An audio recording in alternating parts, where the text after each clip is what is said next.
কালী কলঙ্কিনী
সকল হলো সে প্রবাসে চলেছি আমি যেথায় বন্ধু দয়া করে স্বামী ঋষিকে আশীষ দেয় মনে বাবা কবিগানটা সর্বাঙ্গীন পঞ্চরসের উপরে নিমজ্জিত রাখতে হয় হাসি ঠাট্টা গল্প সার কথা ভালো কথা প্রেমের কথা সব এটা হচ্ছে কবিগান ধর্ম।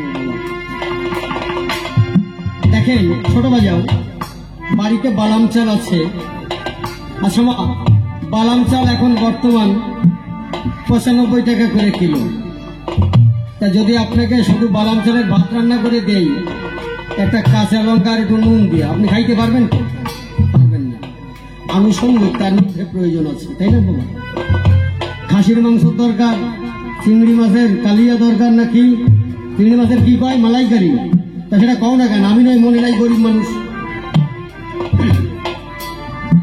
তারপরে পার্শে মাছের জল সব কিছু দিয়ে তারপরে কয়টা ভাত খাওয়া যায় নাকি অভিযানটা হচ্ছে বাবা তাই সমস্ত কিছুর মধ্যে দিয়ে দুটো ভালো কথা মানে অভিযান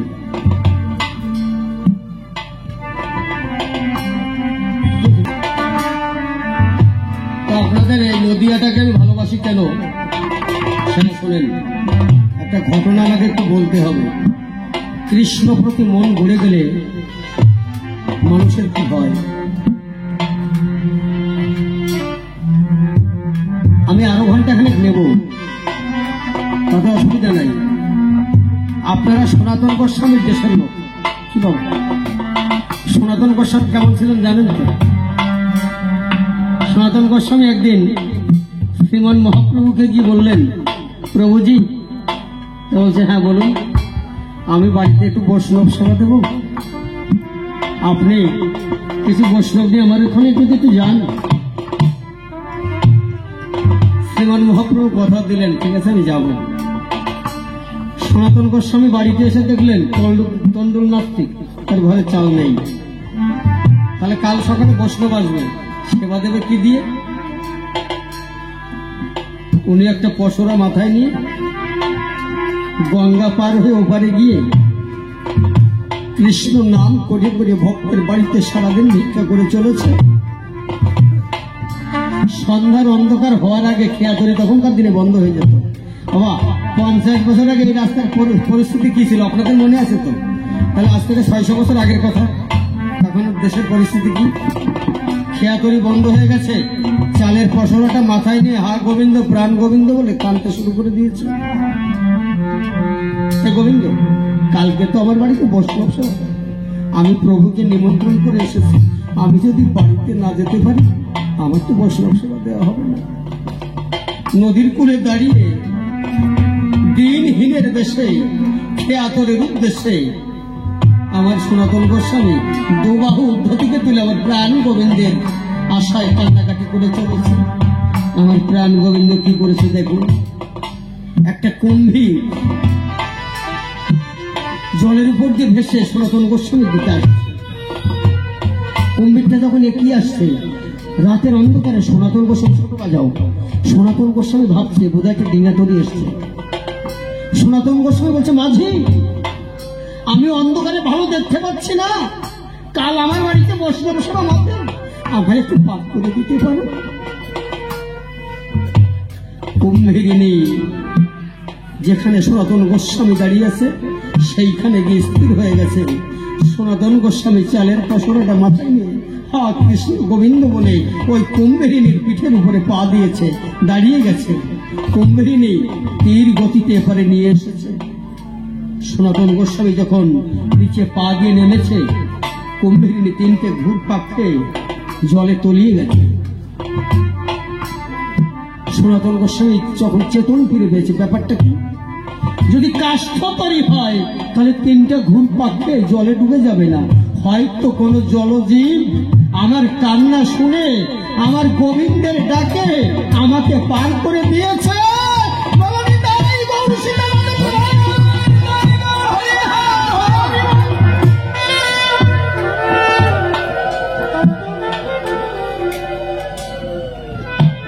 সনাতন গোস্বামী চালের পশরাটা পাড়ে রেখে দিয়ে গলায় কাপড় নিয়ে 2 হাত জোর করে ওই জলের দিকে তাকিয়ে বলছে, ওগো আমায় কে পার করে দিলে?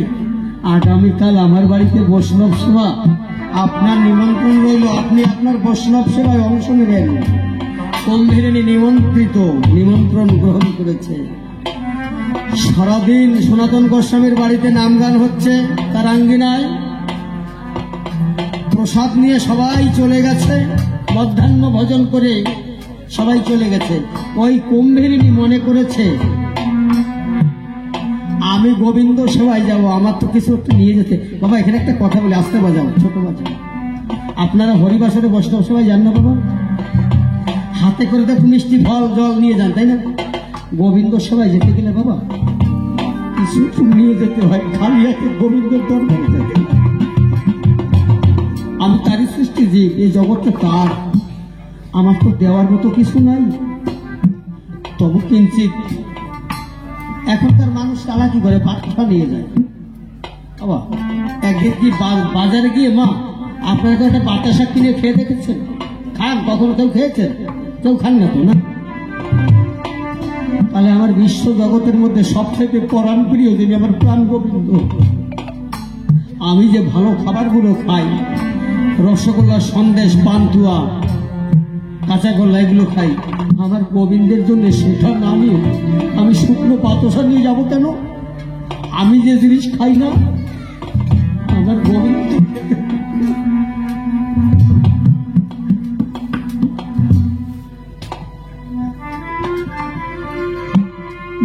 পাবে কি করে? মানুষ তো বলছে বাতাসা কি গোবিন্দের ভোগ, আপনি বাতাসা নিয়ে যাচ্ছেন না।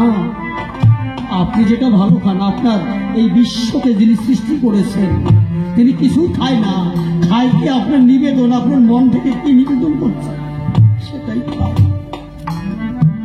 কুম্ভীরিনী মনে মনে চিন্তা করছে, আমি তো জলে থাকি, মাছ খাই, বড় দেখে একটা কাতলা মাছ ধরেছে, ধরে নিয়ে ঝোপের মধ্যে বসে আছে সারাদিন, আর কৃষ্ণ গুণগান গাইছে, আর বলছে জলটার মৃত্যুটার উপরে। কুম্ভীরিনী ভাবছে, আমি যদি দিয়ালোকে যাই মানুষ আমায় মেরে ফেলবে। সন্ধ্যার অন্ধকার যখন হয়েছে, ওই কুম্ভীরিনী ওই মাছটা মুখে নিয়ে যেখানে বৈষ্ণব সভা হয়েছিল এক পাশে মাছটা রেখে দিয়ে হা কৃষ্ণ গোবিন্দ বলে এই বৈষ্ণবের চরণ ধরে কৃষ্ণ গোবিন্দ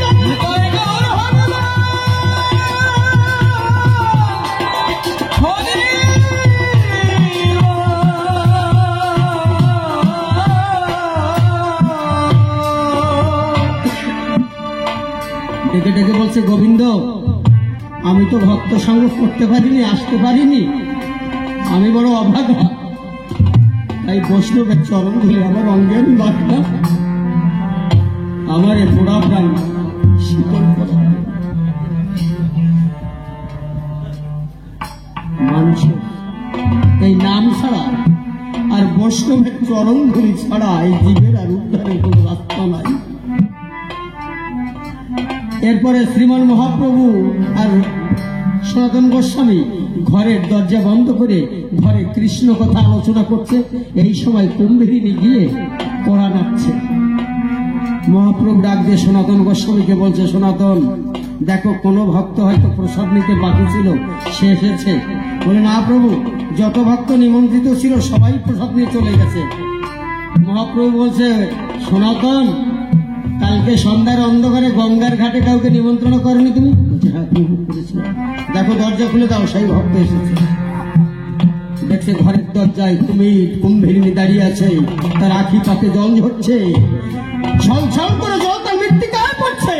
যখন দরজা খুলে দিয়েছে, হা কৃষ্ণ গোবিন্দ বলে ভাসিয়ে নয়নের জলে এই কুম্ভীরিনী মহাপ্রভুর এক পায়ে আঘাত, সনাতন গোস্বামীর পায়ে আঘাত, তার অন্তলীলা সাঙ্গ করে তার ব্রহ্মরন্ধ্র ভাগ হয়ে তার প্রাণ পাখি প্রাণ গোবিন্দের দেশে চলে গেছে। হচ্ছে আপনার শান্তিপুর নবদ্বীপের মানুষ, শান্তিপুর নবদ্বীপের মানুষ বড় ভালো মানুষ, বড় প্রেমের মানুষ, কৃষ্ণ ভক্ত, কৃষ্ণ ভক্তা। এই জন্য দক্ষিণ দেশে থেকে আমি এই দেশের মানুষগুলোকে সত্যি আমি খুব শ্রদ্ধা করি। কৃষ্ণ ভক্ত, এরা কৃষ্ণ পরায়ণ। এখনো যদি নবদ্বীপ শান্তিপুর থেকে যদি আমার গ্রামে কোনো মানুষ যায়, আমি যদি খবর পাই কোনো বৈষ্ণব মানুষ নবদ্বীপ বা শান্তিপুর থেকে এসেছে, আমি ছুটে গিয়ে জড়িয়ে ধরে আমার বাড়িতে আমি তাকে নিয়ে যাই। একজন সোনার মানুষ, একজন বাবু মানুষ, যেখানে আমার প্রভু লীলা করেছিল সেই দেশের মানুষ গো, বড় ভালো মানুষ।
রাধা তোদের ফুলের মন